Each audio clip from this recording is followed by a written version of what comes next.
మొదటి మాట, తండ్రి, వీరేమి చేయుచున్నారో వీరెరుగరు గనుక వీరిని క్షమించుమని చెప్పెను.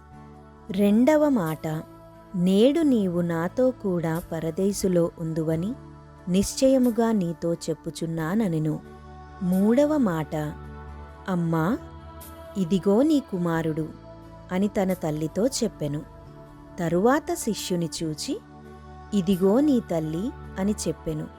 నాలుగవ మాట, ఏలీ ఏలీ లామా సబక్తాని, నా దేవా నా దేవా నన్నెందుకు చెయ్యి విడిచితివి. ఐదవ మాట, నేను దప్పిగొనుచున్నానెను. ఆరవ మాట, సమాప్తమైనది. ఏడవ మాట, తండ్రి, నీ చేతికి నా ఆత్మను అప్పగించుకొనుచున్నానెను.